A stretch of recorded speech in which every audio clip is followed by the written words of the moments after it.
Thank you for joining us. I hope you had a good Easter. I know this Easter it was a little easier to get together with people because we've not been quite so restricted. And I sure do look forward to all of those restrictions being lifted where we can safely uh, be really close to people again like we enjoy.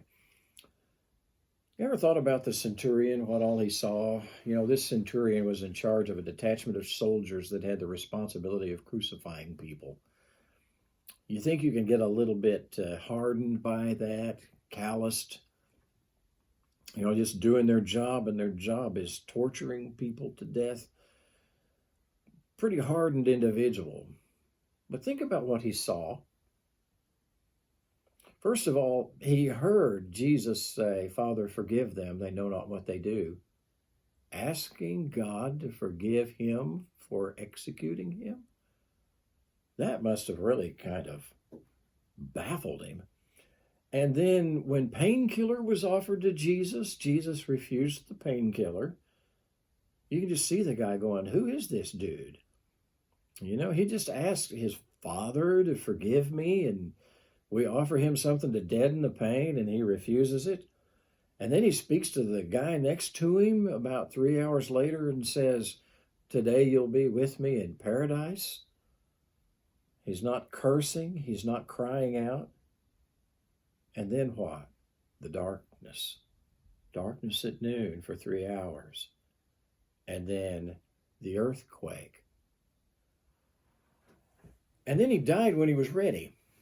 He said, "Father, into your hands I commend my spirit," and gave up his spirit and died right on the spot.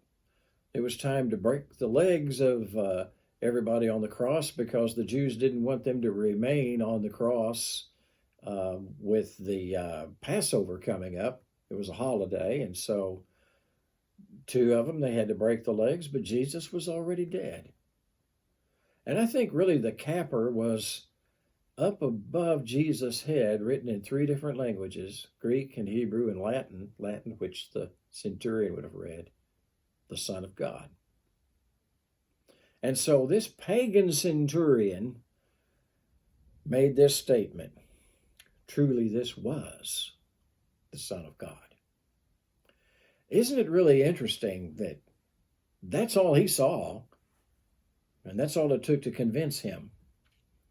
And yet in John chapter 6, you have Jesus taking one little kid's lunch and feeding 5,000 plus people. And then on the other side of the Sea of Galilee, those same people say, "What sign will you give us so that we'll believe that you are who you say you are?" And Jesus said, "I'm saying to you that you've seen me and not yet believed." Unbelief never has enough proof. And faith really doesn't have to have it. Faith is pretty much a commitment that you're going to believe God for what he said, and you're going to trust God. And this centurion, I really would like to meet him. I wonder in the first century church if there wasn't this guy who said, "Man, I was there. I saw the darkness at noon. I saw the earthquake. I saw the way that Jesus handled the pain and the shame and the rejection. I believe this really was and is the Son of God." God bless you. All done.